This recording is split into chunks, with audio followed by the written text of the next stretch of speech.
orang tua, ya solawatnya Allahumma sholli ala sayyidina Muhammad wa ali Muhammad, Allahumma sholli ala sayyidina Muhammad wa ali Muhammad, Allahumma sholli ala sayyidina Muhammad wa ali Muhammad. Tegas, nggak pakai lagu. Tapi ada orang nggak bisa, dia ada darah seni. Maulaya sholli wa sallim daiman abada ala habibika khairil khalqi kullihim.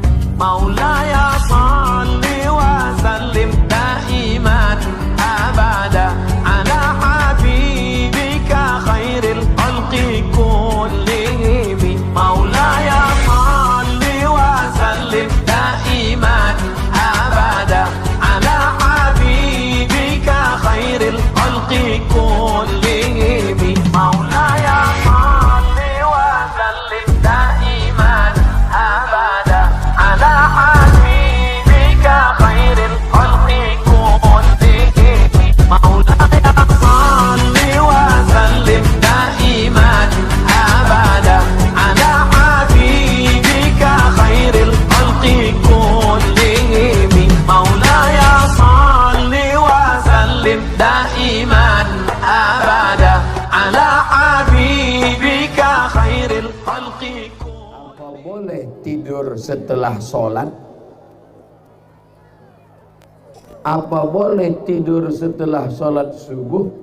Sebab di negeri kami musim hujan, Ustaz, dingin.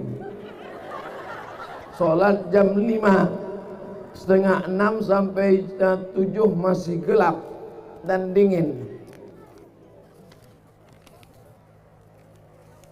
Lalu di rumah awak apalah salahnya? Misalnya lalu di rumah orang saya lah. Tapi nan saya elok-eloknya nan diajarkan Nabi selesai sholat subuh berzikir, berdoa, baca Quran sampai terbit matahari. Jam bara kini maghrib 6:15. Maka awak di masjid berzikir sampai jam 6:15. Mudah caranya. Beko kalau maghribnya 6:30, maka di masjid juga sampai jam 6:30. Kalau maghribnya kini jam 6:15, maka di masjid subuh sampai jam 6:15 salat isyraq.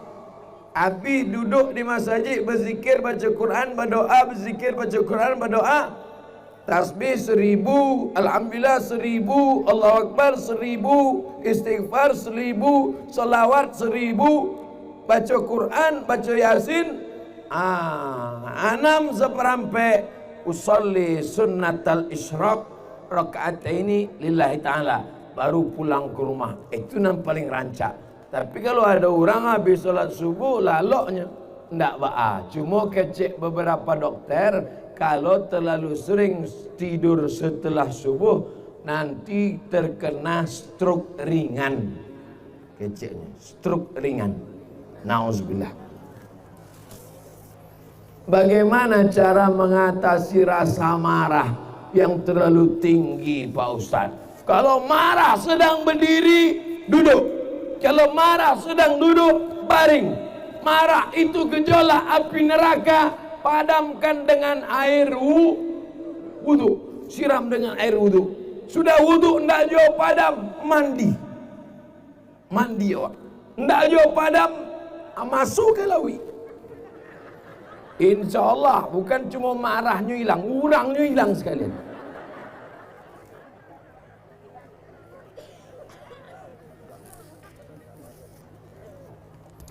Di lingkungan kami sangat memandang orang yang memakai cadar itu orang dianggap sesat dan masih asing. Tolong jelaskan Pak Ustadz.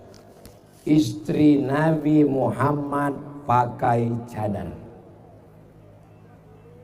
Jadi kalau ada orang mengatakan orang pakai cadar sesat, berarti istri Nabi Muhammad enggak ambomnya begitu.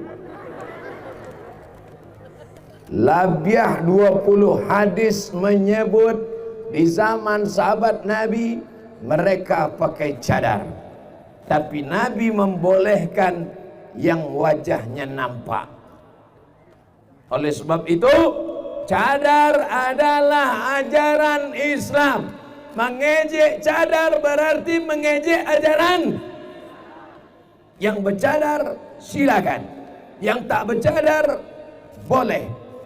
Yang bercadar jangan ejek yang tak bercadar, yang tak bercadar jangan ejek yang bercadar. Sebab kalau yang bercadar mengejek yang tak bercadar, yang tak bercadar mengejek yang bercadar, yang nan galak nan indak bakain.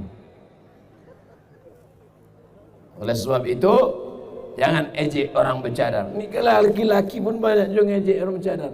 Hai ninja, kenapa melihat orang bercadar kau risau? Kenapa melihat orang bercadar awak angin? Kalau ada orang menengok orang bercadar risau, tapi menengok orang pakai rok pendek diam, itu berarti hantu setan. Otaknya sungsang. Galaknya membayangkan otak sungsang. Bagaimana dosa menjual tanah harta pusaka tinggi?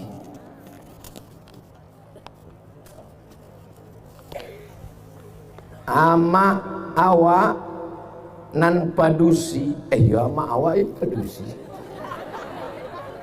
Inyo mandape harato tinggi sawah.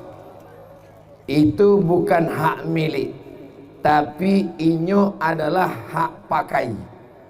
La yurasu wala yuhabu wala yuba'u. Tidak boleh dijual, tidak boleh diwariskan. Diwariskan maksudnya kepada ahli waris, tapi itu adalah wasiat turun temurun dari anak padusi turun ke anak padusi turun ke anak padusi. Inyo sama macam wakaf zuriyah. Gunanya untuk apa? Supaya padusi Minangkabau tidak paralu kaluar nagari untuk mencari makanya insyaallah zaman berganti, musim berubah. Padusi Minangkabau sesusah-susahnya padusi orang awak tetap ada bareh. De apa? De ado harato tinggi tadi. Tapi kalau itulah dijual, maka anak cucu awak beko. Iyo kalau dapat suaminya nan kayo, iyo kalau dapat suaminya nan hebat, pejabat. Kalau nasib indah, na'udzubillah. Mudah-mudahan kita menyadari ini. Sebenarnya itu hukum dibuat adalah untuk menjaga kehormatan perempuan. Bagaimana dosa bagi orang yang membuat ranji keturunan palsu? Man nusiba ila ghairi abihi, siapa nan dinasabkan bukan kepada nasab bapaknya, makanya dilaknat Allah Subhanahu wa taala. Turun ayat Zaid bin Muhammad, Zaid bin Muhammad, Zaid anak Muhammad, Zaid anak Muhammad. Turun ayat ud'uhum li abaihim, panggil mereka menurut nasab bapaknya. Karena Zaid bukan anak Muhammad, diganti dengan nasab bapaknya Zaid bin Harisah. Maka jangan membuat nasab keturunan kertas terakhir Basawa Abi Karatehiko, awak sama-sama membaca doa. Bolehkah masjid itu diwariskan? Masjid tanah wakaf. Tanah wakaf tidak diwariskan, tidak dijual, tidak dihibahkan. La yurasu, tak diwariskan. Wala yuhabu, tidak boleh dihibahkan. Wala yuba'u, tidak boleh dijual. Wahai bapak ketua masjid, urus akte tanah masjid ke BPN, Badan Pertanahan Nasional. Nanti di Badan Pertanahan Nasional ada pemilik nazir masjid. Kalau tidak, nanti tanah itu akan dituntut oleh ahli-ahli waris. Alhamdulillah itu sudah diatur oleh Negara Kesatuan Republik Indonesia. Amin ya rabbal alamin. Ala hazihin niyah al-Fatihah. A'udzubillahi minasyaitonir rajim. Bismillahirrahmanirrahim. Alhamdulillahi rabbil alamin. Ar-Rahmanir Rahim. Maliki yaumiddin. Iyyaka na'budu wa iyyaka nasta'in. Ihdinas siratal mustaqim. Siratal ladzina an'amta 'alaihim ghairil maghdubi